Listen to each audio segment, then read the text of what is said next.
Hi everyone, this is Pooja. I hope you all are doing very well. So, welcome back to my YouTube channel IS Point. Today we will know about indefinite pronoun. I think indefinite pronoun के बारे में आप पहले भी पढ़े होंगे या फिर इवन आप यूज़ करते उसे, जैसे हम स्पीकिंग में उसे यूज़ करते हैं इंडेफिनिट प्रोनाउंस को। एंड जब हमारा कोई कंपटीशन एग्ज़ाम होता है तब भी वहाँ पे हमारे कुछ क्वेश्चंस पूछे जाते हैं। So today we will know about indefinite pronoun. Even we will know how to make tag questions with indefinite pronoun. यानी जो हमारे क्वेश्चन कंपटीशन में पूछे जाते हैं वो सारी चीज़ें हम इसमें डिस्कस करेंगे, या फिर स्पीकिंग में बोल सकते हो। जब हम बोलते हैं तो कैसे बोलते हैं, कैसे बोला जाता है, उसका यूज़ कैसे होता है, वो सारी चीज़ें हम इसमें पढ़ेंगे। What is indefinite pronoun? Indefinite pronoun जिसको हम हिंदी में क्या बोलते हैं, अनिश्चयवाचक सर्वनाम। अब इसके नाम से भी आपको पता चल गया होगा कि अनिश्चय मतलब जिसका कोई निश्चय ही ना हो, वो हमारा क्या होता है, इंडेफिनिट प्रोनाउन होता है।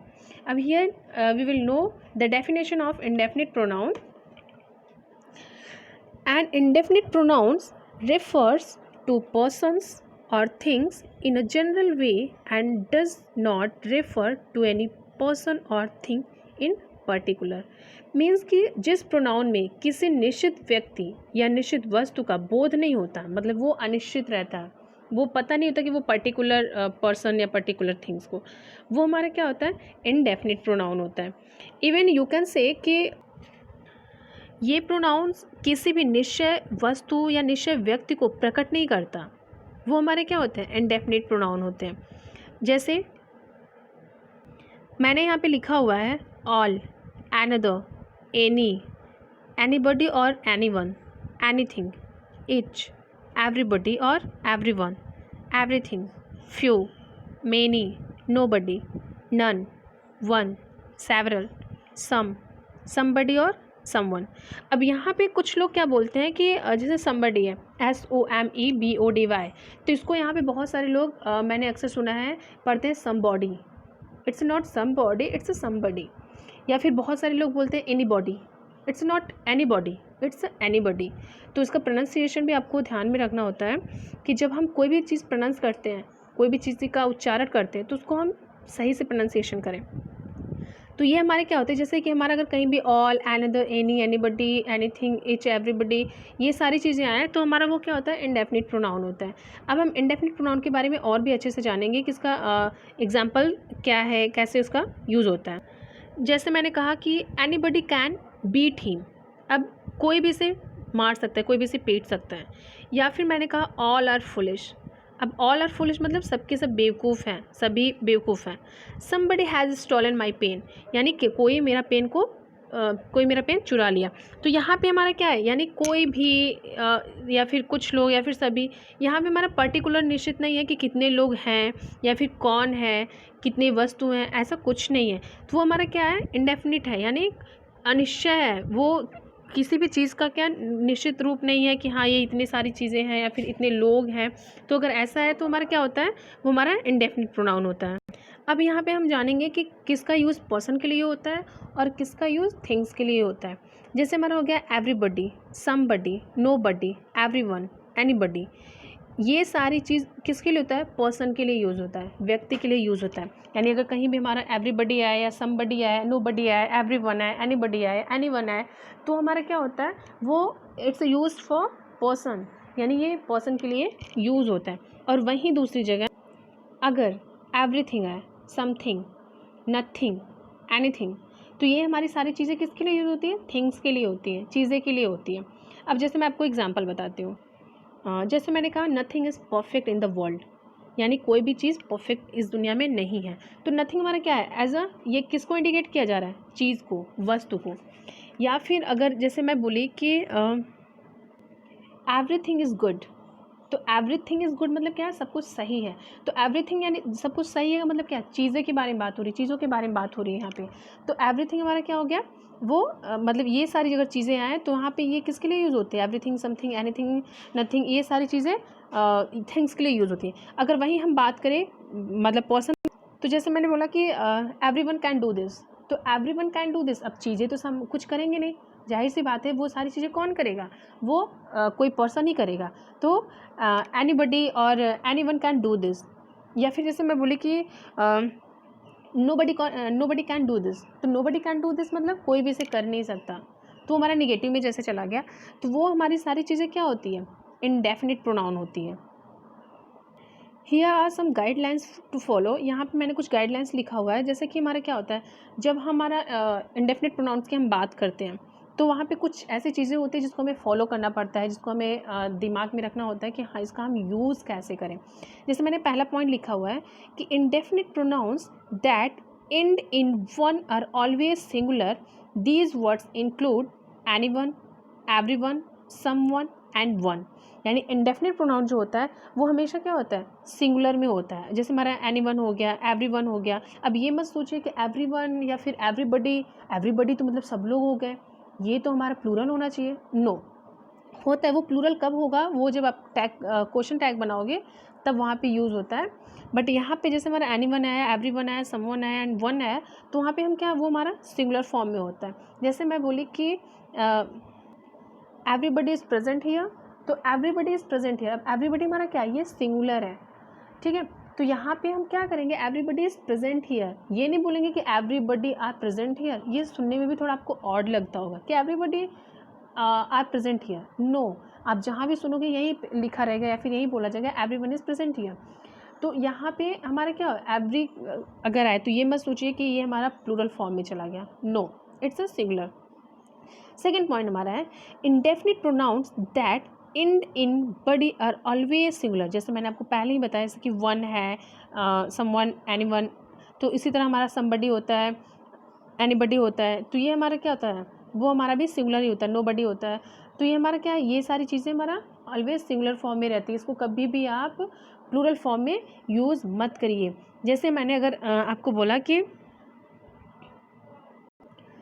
somebody has stolen my watch, तो somebody has stolen my watch। अब यहाँ पे कोई जानता नहीं कि somebody कौन है, कोई भी वॉच चुरा सकता है। मैंने एक पर्टिकुलर नाम नहीं लिया कि उसी ने मेरा वॉच को चुराया, तो यहाँ पे somebody क्या है, अब एक ही व्यक्ति चुराया है वॉच, तो ये यहाँ पे क्या somebody has लगेगा, नॉट ए हैव लगेगा।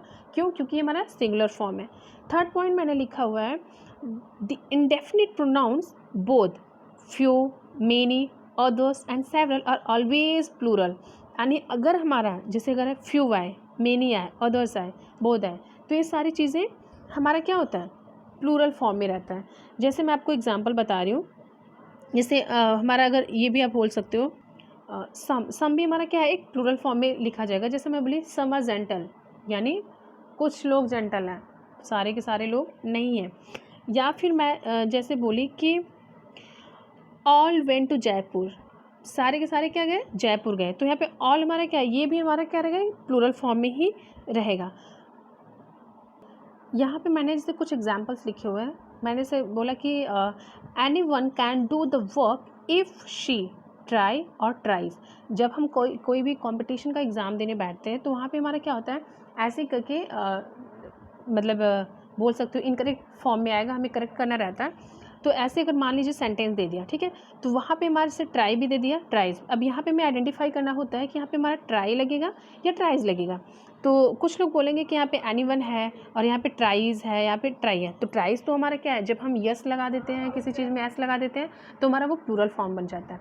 ऑफ कोर्स प्लूरल फॉर्म बनता है, बट किस में एस लगाने से प्लूरल फॉर्म बनता है, जब हम किसी नाउन में एस या एस लगाते हैं तो हमारा वो क्या होता है, प्लूरल फॉर्म बनता है, किसी वर्ब में नहीं। अब यहाँ पे ट्राई या ट्राइज हमारा क्या है, ये वर्ब है। यहाँ पे ध्यान देना आप लोग कि जब हमारा किसी भी चीज़ प्लूरल कैसे बनता है, हम किसी मतलब वर्ड में ऐसे एस लगा देते हैं तो हमारा प्लूरल बन जाता है, आप लोग ये बोलोगे। बट नहीं, जब हम किसी नाउन में यस या ईएस लगाते हैं तब हमारा क्या होता है, वो प्लूरल फॉर्म बनता है। बट अगर हम वर्ब में लगा रहे हैं तो वर्ब में अगर लगाने से हमारा वो सिंगुलर प्लूरल नहीं बनेगा, वो हमारा सिंगुलर फॉर्म में ही रहेगा, वो प्लूरल नहीं बनेगा। जैसे हमारा है कि यहाँ पे anyone can do the work if she tries dot dot dot. अब यहाँ पे जैसे अब यहाँ पे क्या लगेगा, ट्राई लगेगा या ट्राइज लगेगा। तो सबसे पहले मैंने आपको बताया था कि जब एनीवन आए, एवरीबडी आए, समबडी आए, तो यहाँ पे हमारा क्या होता है, जब भी कोई बडी या फिर उसके बाद वन आए तो हमेशा वो क्या होता है, सिंगुलर फॉर्म में रहता है। तो एनीवन हमारा क्या है, सिंगुलर फॉर्म है। तो इसी के अकॉर्डिंग हमारा क्या आएगा, यानी यहाँ पे ट्राइज लगा। सेकेंड थिंग, फिर यहाँ पे शी है। अब शी क्या है, anyone can do the work if she. अब शी भी हो सकता है, ही भी हो सकता है। तो यहाँ पे हमारा क्या लगेगा, ट्राइज लगेगा, नॉट कि ट्राई लगेगा। अब जैसे सेकंड मैंने लिखा हुआ है, everybody wishes to do the work on time. अब यहाँ पे विश है, विशेस है। तो कुछ लोग बोलेंगे कि नहीं, यहाँ पे तो विशेस होना चाहिए, या फिर यहाँ पे विश होना चाहिए। कोई बोलेगा विश होना चाहिए, कोई बोलेगा विशेस होना चाहिए। तो ऐसे मैंने अगर कंपटीशन में पूछता है तो सबसे पहले में क्या होता है कि जैसे मैंने आपको पहले डिफाइन किया कि विशेस हमारा क्या है, ये वर्ब है। विश हमारा क्या, एक वर्ब होता है, न कि नाउन होता है। जब हम नाउन में ऐसे ईएस लगाते हैं तब हमारा वो प्लूरल फॉर्म बनता है। बट यहाँ पे हमारा विश क्या है, वर्ब है। वर्ब में जब ऐसे ईएस लगता है तो हमारा सिंगुलर फॉर्म को इंडिकेट करता है। तो एवरीबडी क्या है, सिंगुलर है। जैसे मैंने आपको पहले बताया कि एवरीबडी, नोबडी, तो ये हमारा क्या होता है, सिंगुलर फॉर्म में होता है। तो सिंगुलर है इसलिए यहाँ पे हम क्या लगाएंगे, विशेस लगाएंगे, न कि विश लगाएंगे। तो everybody wishes to do the work on time. एक थर्ड मैंने जैसे लिखा हुआ है कि समथिंग इज़ मिसिंग।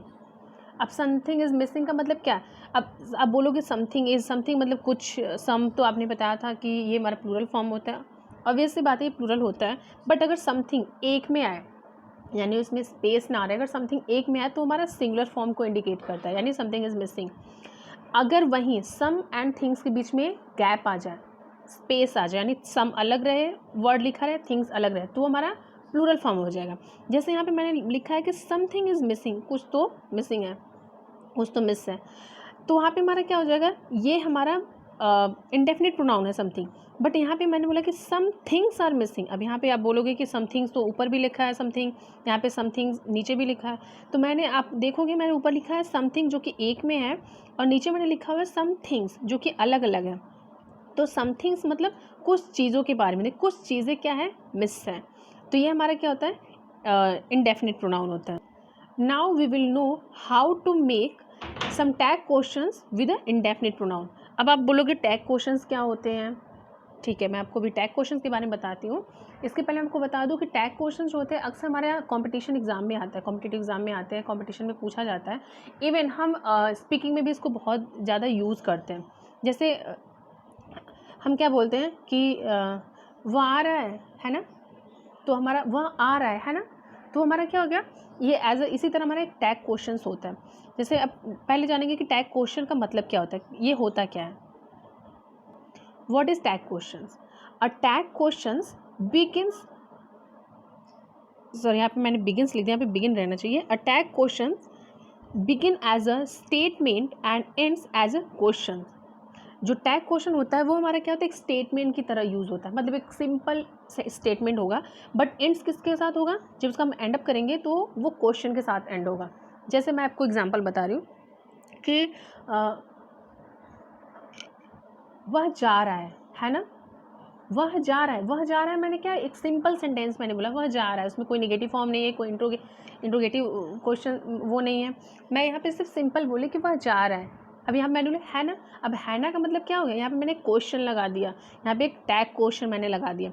अब यहाँ पे इसे मैं आपको बताऊँगी कि टैग क्वेश्चन बनाते कैसे हैं। Use they in a question tag when the sentence includes indefinite pronouns nobody, no one, someone, somebody, everyone, everybody। यानी जब भी हमारा, जैसे मैंने आपको पहले बताया कि someone, somebody, everyone, ये सब हमारे क्या है, सिंगुलर होते हैं, ठीक है।